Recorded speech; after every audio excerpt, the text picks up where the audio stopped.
So, pulling your equipment out, ain't running. Got a quick little video today, if you guys stick around, show you how to get these things going. Some simple problems, some little stuff. As long as it isn't anything major, we can walk you right through it. Let's get started.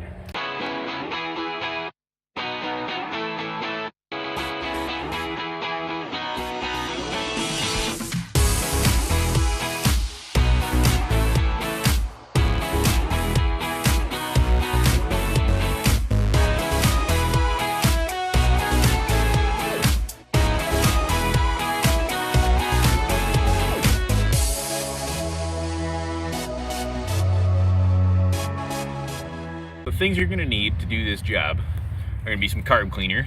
Just general old regular carb cleaner, nothing fancy, just you get some from the hardware store and it'll work. You need a 7/16 ratchet and a deep well socket. You're going to need a Phillips screwdriver. You can get away with just a plain old Phillips. I like to put it onto a ratchet though. The reason being is you can get a little more torque out of it easier, and it makes sure that you're not going to strip anything out. You also might run into an issue needing a flathead. Not all the time, but you might need it. So we're going to put that in here. First thing we're going to do is we're going to pull this carb bowl. Now the problem that I'm having today is I got a little goober or something in there, and it's making everything not get the fuel to where it needs to be. So inside this float bowl, what you're going to be doing is you're going to be using your 7/16 deep well, and all this will work on just about every single Briggs and Stratton there is, what we're going to go through here today. All the way up to the big ones to the small ones. As long as it has a similar carburetor, you'll be fine. As far as the air box, that'll all change a little bit, but it's very simple to get to it. So first thing we're going to do is we're going to drop this float bowl. You're going to see this gross gas come out of here. Oh boy, is that nasty. Woo. And I should probably have something here to clean this stuff up, but we're just going to let it run out for now, and I'll clean it up later. I'll let it come to a dripping stop. Don't need the pine needles in there. Yeah, she's good. Whew, that's some stinky gas. Then we're going to take this and we're going to pull this guy all the way out. I broke that loose with the 7/16. We're going to drop our carb bowl right out of there. Now you kind of want to be a little bit careful doing this, because sometimes these gaskets can be a pain in the butt, and you don't want to have to go get a new gasket if you do this. So make sure you pull it straight down and an even pull.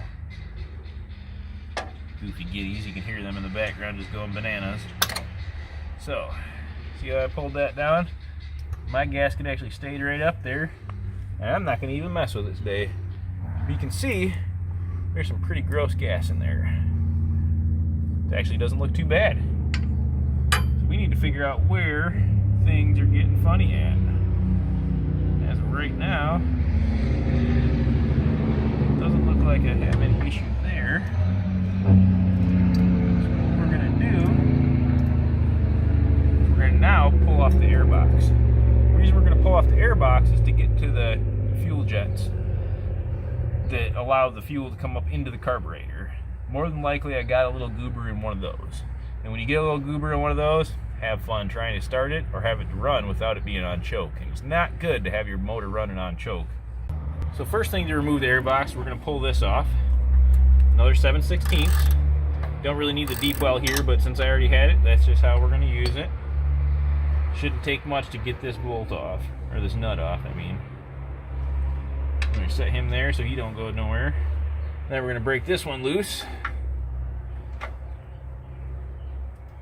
kind of already broke all these loose just so that I made sure it wasn't going to be a pain on video. So, but once that guy's loose, then we can slide him down and get that little bracket off, so there's nothing holding him in there in place anymore, other than these two screws. There's going to be one on this side and on the exact opposite side. Now on this one, it happens to be a Phillips. I've seen Allen heads, I've seen flatheads, I've seen regular old bolts. There's all kinds of different ones, but basically it's going to be about the same. So you're going to want to just go ahead and pull these guys out. Now another tip too is there's a gasket on here. You're going to want to be careful when you separate these two. Once again, you want to pull it straight off. I didn't do the best of pulling this one straight off, but you're going to want to pull it straight off so you don't mess that gasket up. Otherwise you'll have to go get a new one.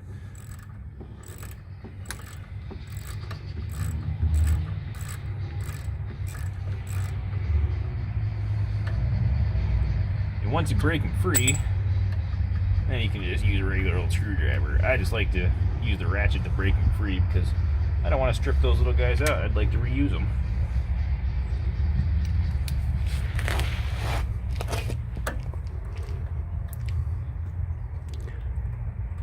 And you're going to need some sort of an extension. You can see she's coming off pretty easy already. To get back into these. So you can see how I had to use this little extension here to get back to it. A regular screwdriver you won't have to worry about. In most cases, a regular screwdriver will be fine. Like I said, I just like to be extra careful that I'm not going to strip anything out.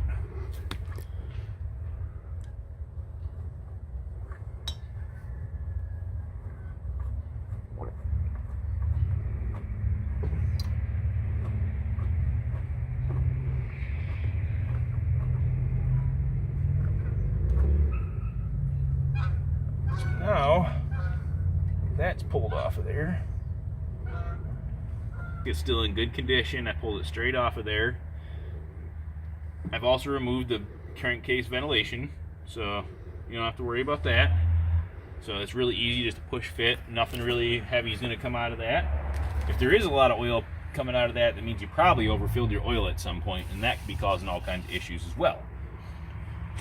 So you can see we dropped down a little bit. It was only sitting right about there, and now she's going all the way down. What that means is more than likely the issue that I was having is my float was sticking.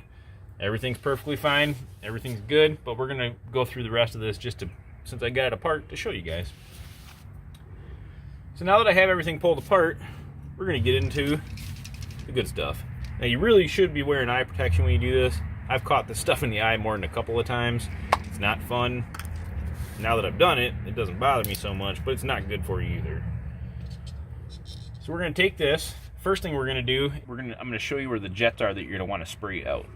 First of all, if you got one of these little hoses, you're gonna wanna shoot some fluid down into here. Second of all, if you look way down in here, there's gonna be a couple little tiny holes. You can see where I'm pointing at them. There's one back behind here, and there's also another one that's over here. Now these two are usually the issue in which causes it to have to run out and choke, or these types of things where it doesn't seem to be running quite right. So what I'm going to do is we're going to take the carbon choke cleaner. We're going to grab this little hose, put this in here. Make sure you cover that with your fingers, otherwise it will get you, and it still might get you. And we're going to give a couple of shots. Now you can see everything seems to be flowing right out of there, no problems. So that means that guy's clean enough. We're going to get back to this one. Now this one you won't be able to put your finger over, so this is where you got to worry about your eye protection. So be careful and be prepared. And you can see that one's kind of slacking a little bit, but I'm not getting the tightest seal either back there as well. In most cases, this will fit right into these little jets, this little hose that they give you. But if it doesn't, just put it in there as tight as you can. And what you're going to do, once again, just squirt. Get a couple of good squirts. You can see that I got a good flow of fuel coming, or a good flow of juice coming out of there. I mean, she's cleaned out. We're going to try shooting this one again here because I think he was being a kind of a pain. And maybe that was my issue on why he wasn't running. And like I said, you got to watch out. It'll get you in the eye. Yeah, see, that's flowing a lot better now. Now that we got them clean, we're just going to put her back together because more than likely, that was all the case that I had for problems. There really isn't much more to a carburetor than that. Now, there are some cases where this will be way more plugged than what this can do. On those circumstances, what you're going to want to do, and this is my personal tool that I like to use, is if you know somebody with a guitar, use the third down string. So, and make sure you cut off just a little tiny piece. People usually have some extra on the end of the guitar. A little tiny piece about this long, about say 3 to 6 inches long, and it'll fit right into these holes real nice. The nice thing about that is if you look at like this is kind of similar to how a guitar string is, except it's going to be a lot smaller, and so it gives you kind of like a little bit of a filing action. So if there's any goobers in there, you can file them little things right out if it's really hard and plugged, and you can shove that string right down in there and keep working at it until you get it free. I've come across so many carbs in my life, and that little tool right there is a little piece of guitar string has saved my life so many times. So now, to go back together is basically the same thing as what we did to take it apart, but we're going to do it in reverse. Start with this, just because it makes it a little bit easier. We're going to go ahead and put this down. We're going to sneak him back up onto here. Sneak that onto there. I'm going to push this up tight, and then I'm going to screw this in by hand. Once it's tight by hand, that's honestly all you really need, but I like to give it just a little bit extra, not much. Similar to a spark plug, if you've done that before, you just want to get it seated. So then just a little.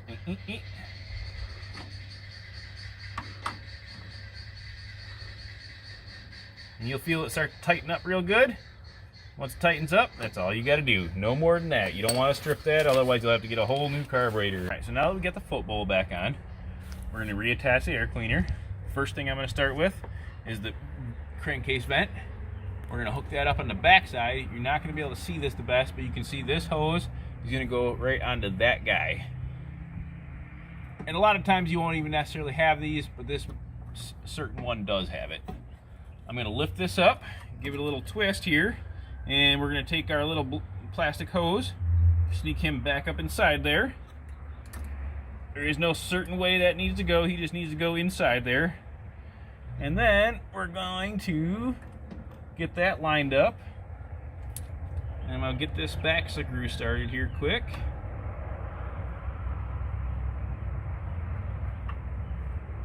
Once I get that a little bit tight so he holds himself in place, I'll grab the other one.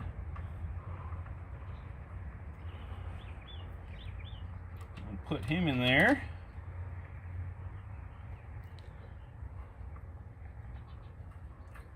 And all we're going to do now for this moment is we're just going to tighten these by hand. So you can tighten them all the way down by hand. Once they're tight by hand, that's all we need to do at the moment. Next we're going to pull this back up and attach this here. Get the nut started. And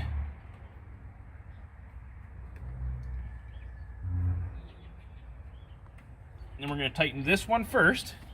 The reason we're going to tighten this one first is because it's got a slide on it down here. This slide allows it to adjust. You want it to be as tight as possible up here so that it can be in its furthest height. So then we're going to take this, and all you got to do is just snug them up. You don't need much. There's usually a lock washer on something like this. If there isn't, I would recommend putting one on. And then we're going to snug this guy up. I'm going to turn it by hand first until it's tight. And then we're going to crank her down the rest of the way. And you don't want to really crank on this one, you just need to get it so it's snug and happy. So this one be about right there. So now it's tight. See, I can't really push it with my finger. Now all we're going to do is just go eep, eep, eep. Maybe one more little eep, just to make sure she stays in place. Then come back with my little ratchet, my screwdriver, and then we're going to tighten these ones up. Same thing as what we did down here with this one, and same with this one here. We're going to tighten it until it bottoms out. Once it bottoms out, then we're just going to go eep, give her a little quarter turn, and then we're going to go back to the back one. Do the same thing, tighten it by hand. Well, that one's pretty tight already. Make sure, and when you're doing this, make sure you're pressing tight against it because you don't want it to strip it out. And we'll just give her a little turn there to tighten her up good. And that's that. That's how you're going to clean a carburetor. So that's a little bit of maintenance, cleaning the carb, getting things kind of set up for when you pull it out from the winter, because sometimes there's a little bit of gum in there. And gum makes it so that it doesn't run right. It doesn't run right, it ain't going to do the job. It doesn't do the job, it's more work. And you'd rather do this by the garage than out in the field. Now let's see if she starts. Throw the choke on. Let's see what happens.